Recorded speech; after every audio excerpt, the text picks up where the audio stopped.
Hello guys, so today I've got a bit of an unusual video for you guys. So I'm not talking about one of my knives, but I'm reviewing a knife from Demko knives. This one is the Armiger 4 in 80 CRV2 steel. It's a clip point version in black. So the reason I'm looking at that knife today is that my friend Mark Young from Mark Young YouTube videos asked me to review it, and he sent it over graciously, so thanks a lot, Mark. All right, so without further ado, let's just get in there, open that box. Here's the knife. So I've already used that knife a bit. As you can see, it's a pretty compact package. The knife itself has a 4-inch blade. So let's check it out. So here it is. You can see definitely has a saber grind with a V secondary grind. Has a clip point, has some baked on coating of some sort, and you can see the handle is symmetrical from top to bottom, has a dual guards, so more of a fighter, I would say. And the handle is some kind of injected overmold plastic, but this one is very rigid, solid, and I like that because some of these TPE that are very grippy aren't very robust on the long term, so that's pretty interesting. On top of that, they put some jimping on top, and it really helps with the traction, but overall this material has some pretty good traction. So it's not a huge knife, but it fits my hand pretty good, so I use large size gloves. Maybe if you have extra large hands, this could be a bit small. So as you can see here, definitely has a full tang, a full concealed tang. So that should definitely add to the robustness of this knife. And in the back, you have a lanyard hole for your paracord. So one thing that's nice is that it does have a 90-degree spine, but one of the limitations of putting a coating on a knife is that even though you have a 90-degree spine, this rounds off the spine a bit and makes it a bit less efficient when you want to use a fire steel. So one thing that's pretty interesting is the sheath. It's not a usual glass-filled nylon that you see from like cold steel, etc. This is a non-abrasive type of plastic, so it's not going to dull your edge, which is great. On top of it, they made it so that you could actually unscrew these screws here and dismantle your sheath if you want to clean it for whatever reason. It seems to be ambidextrous, so you can just flip over this attachment and use it either right hand or left hand. So that's pretty nice. But one of the limitations is that if you look at the size of the knife, this sheath is pretty big. So this is a pretty compact knife that is easy to carry, but the sheath maybe is a bit big for the size of the knife. All right, so let's look at some measurement. Overall, the knife measures around 8 3/4 inches. The handle is roughly close to 4.5 inches, more like 4 1/4. If you look at the blade, you're just above 4 inches. So really the 4 inches is the sharpened part. The thickness looks to be around 4 millimeters. So just under 3/16 of an inch. All right, so let's look at the weight of that knife. The knife itself weighs 4.4 ounces. So that translates to 127 grams. If we look at the sheath weighs in at 3.3 ounces, 91 or 92 grams. So both of them together comes up to 218 grams or 7.7 ounces. So that's pretty light. All right, so let's take a look at the sharpness. Bear in mind that I've been using this knife a bit.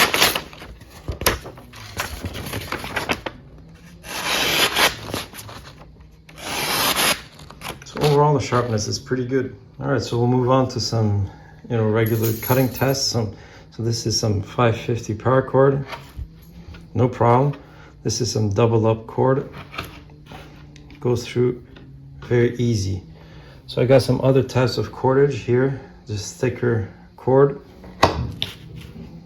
No problem. Goes through like butter. Here I got some natural cordage, the sizzle rope.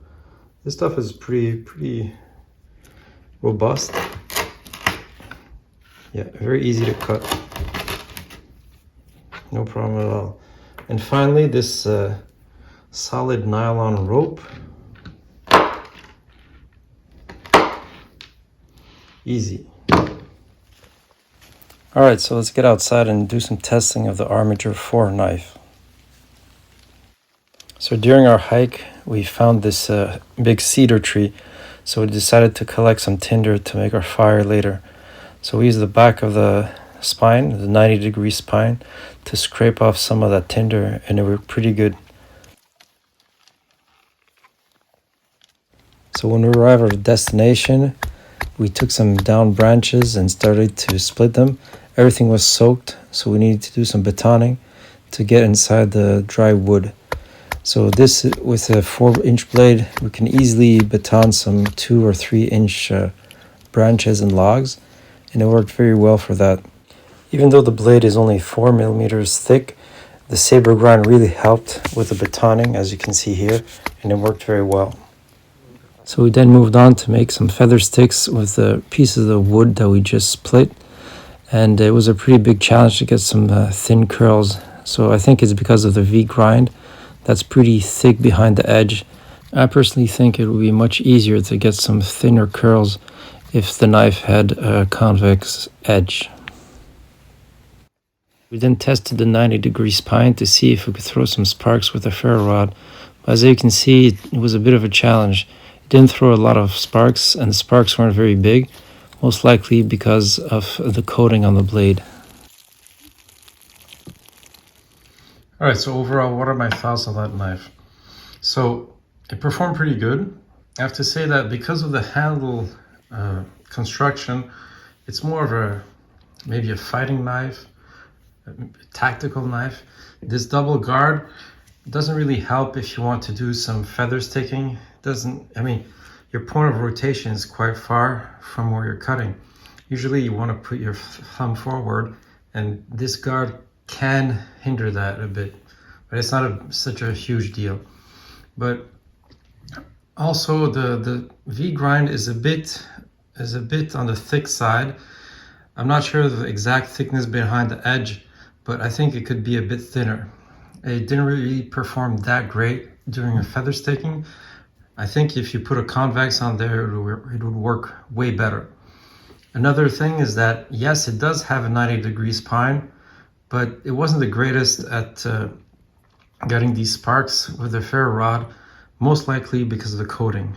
But you could always strip off that coating, but then you'll have to deal with the bare 80 CRV2 steel that can be prone to rusting. But really, that's not a huge issue. If you maintain your blades properly with oil, shouldn't be a problem. This is still a great deal. For $75, you get a good solid full tang knife with 80 CRV2 steel, which is a good performer for sure. And these handles, although they're plastic injecting molded, they're hard plastic, and I like that because the more soft plastics have a tendency to break quite fast, especially if you baton and you miss the blade, hit the handle a bit, you can wreck those handles very quickly. So I like this very robust plastic, so that's a good thing. So overall, I think for a cheaper knife, or rather a less expensive knife, this is a pretty good choice.